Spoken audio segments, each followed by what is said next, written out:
Завоевание Малой Азии и Египта лишь распалило аппетит весьма амбициозного Александра Македонского. Дважды отказавшись от предлагаемого Дарием мира, он решил захватить все земли огромной персидской державы. Поэтому стал решительно готовиться к новому походу на восток. В сентябре 331 года до нашей эры греко-македонское войско, свободно переправившись через две реки, подошло к селению Галгамелы и заняло оборонительную позицию на холме напротив персидской армии.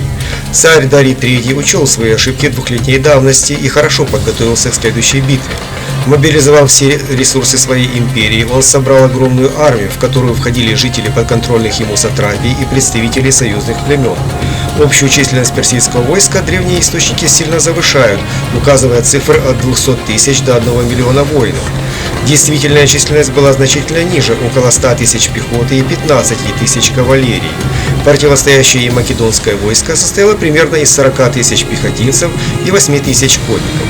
Фактический перевес в живой силе у персов был более чем вдвое. Но следует учесть, что основная часть македонских войск уже имели большой военный опыт, причем этот опыт был победителей персов.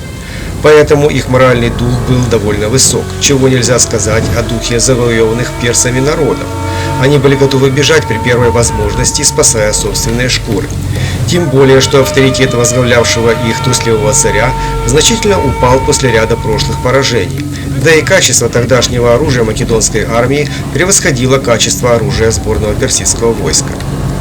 Стремясь воспользоваться своим численным преимуществом, Дарий выбрал для места битвы широкую равнину, на которой персидское войско могло окружить и уничтожить меньшего по численности противника. Кроме того, персидский царь повелел выровнять местность, чтобы сделать ее удобной для применения 200 серпоносных колесниц.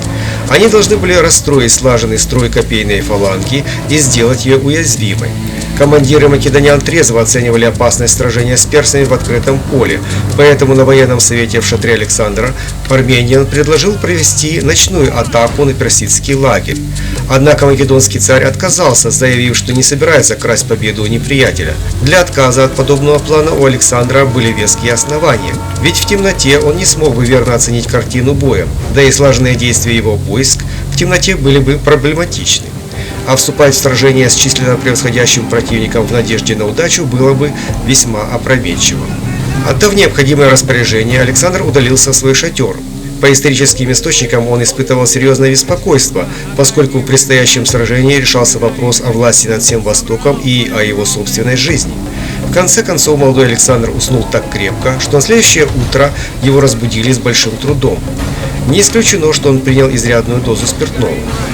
Когда македонское войско начало спускаться с холма, чтобы занять позиции, персы уже были построены. Опасаясь ночного нападения, Дарий всю ночь продержал свое войско в боевых порядках, что, естественно, сильно утомило его воинов и подтвердило правоту отказа Александра от ночной атаки. Свою наиболее боеспособную пехоту, 10-тысячный отряд бессмертных и греческих наемников, Дарий расположил в центре. Но основной силой персидской армии была кавалерия. Конники из внутренних персидских регионов вместе с личной гвардией царя были сосредоточены в центре. На левом фланге царь расположил бактрийцев и скифов под командованием сатрапа Бактрии Беса, а на правом всадников из Сирии и Месопотамии под командованием сатрапа Мазея. Перед строем расположились 200 колесниц, которые должны были начать сражение. Многочисленная персидская пехота заняла позиции позади основных сил, чтобы затруднить нанесение фланговых ударов.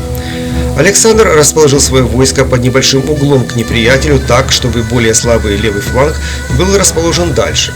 С правой стороны от фаланги пикинеров стояли гитары под командованием самого Александра. Союзная фессалийская конница под командованием Пармениона расположилась на левом крыле. Кроме того, македонский царь усилил свои фланги отрядами легких пехотинцев, а позади расположил еще одну линию из союзной и наемной пехоты.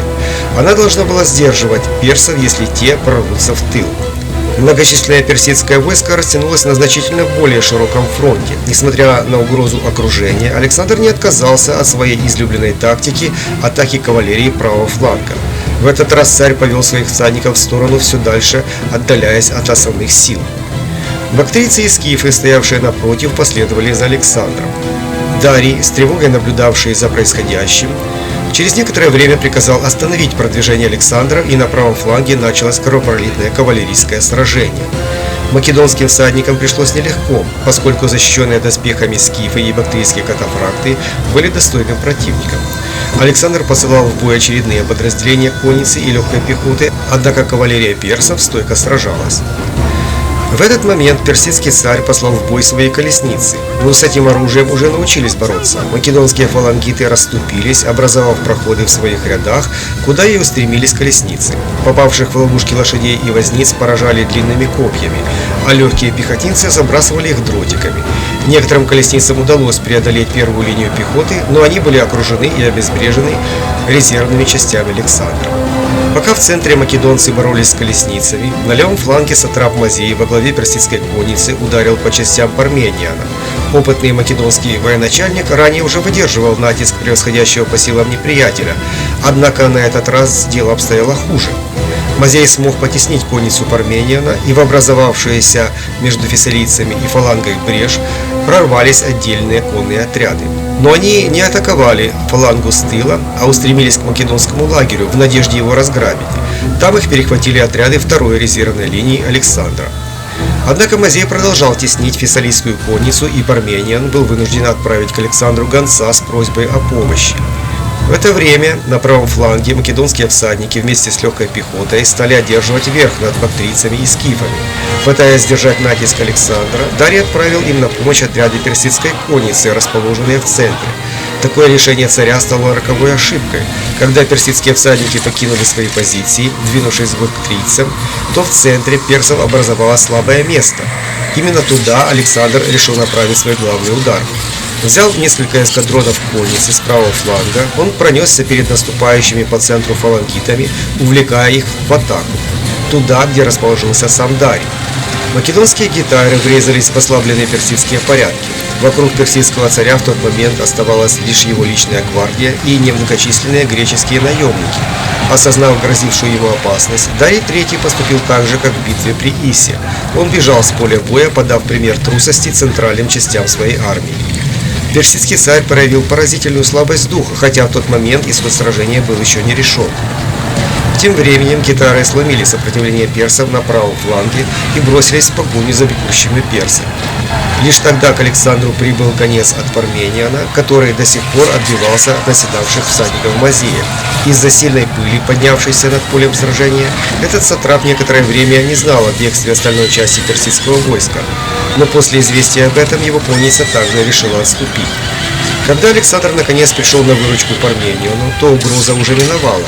Фессалийцы сами стали преследовать бегущего неприятеля. Разгром был полным. Войско Дария рассеялось и разбежалось по многочисленным провинциям Ахеменидской державы. Битва при Гавгамелах стала величайшим военным успехом Александра. Благодаря своевременным тактическим решениям ему удалось на голову разбить численно превосходящего противника. Не удалось лишь взять в плен персидского царя. Реальный уровень потерь в битве при Гавгамелах установить довольно сложно. Согласно древним источникам, Александр потерял в сражении лишь 100 человек, но при этом 1000 лошадей, из которых половина принадлежала гитайрам. Здесь прослеживаются явные нестыковки. Урон же персидских войск якобы выражался в сотнях тысяч. Очевидно, что потери македонцев были большими, чем указывают древние авторы. Утраты же проигравших битву всегда больше из-за потерь во время преследования противника. Эффект от разгрома персов в битве при Гавгамелах был настолько деморализующим, что после этого великая держава Ахеменидов практически перестала существовать. Спасаясь от преследовавших его македонян, персидский царь бежал в Мидию в сопровождении личной гвардии и бактрийцев. Понимая, что защитить центральные регионы своей державы он уже не сможет, Дарий планировал поднять на борьбу с завоевателем свои дальние сатрапии. Фактически Александр стал единственным владыкой Востока, имеющим реальную силу.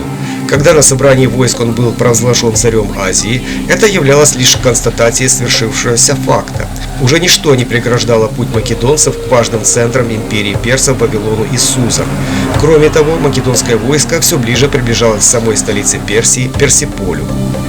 Вскоре после сражения Александр с войском устремился на юг, где располагались Вавилон и Сузы. Хотя Александр из осторожности приказал своему войску двигаться к Вавилону в боевом порядке, его опасения оказались напрасными. Горожане и не думали сопротивляться. Персидский сатрап Мазей, который недавно сражался против Александра, вышел из города и объявил, что сдает его. Торжественное вступление македонского войска в Вавилон приняло вид триумфального шествия. Впереди на колеснице следовал сам Александр. Древние авторы повествуют о том, что якобы толпы ликующих горожан собрались на улицах города приветствуя царя-освободителя.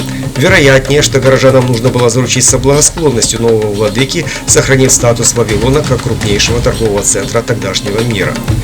Вавилон предстал перед македонцами сказочным городом, утопающим в роскоши. Ранее они слышали о богатстве этого города, но то, что они увидели, превосходило их воображение. А именно прочные стены высотой более 20 метров, ворота, покрытые изразцами и украшенные изображениями львов и быков, великолепные дворцы и храмы, широкие проезды набережной Ефрата и каменный мост, соединяющий правобережную часть города с левобережной. Резиденцией Александра в Вавилоне стал укрепленный дворцовый комплекс, расположенный возле ворот Иштар. Новый царь Азии действовал в своем привычном стиле, карал сопротивлявшихся и заключал союзы с местной аристократией. Хотя над окончательным завоеванием Персии македонским войскам пришлось еще изрядно потрудиться, вопрос о победе в отнюдь нелегкой войне фактически был уже решен.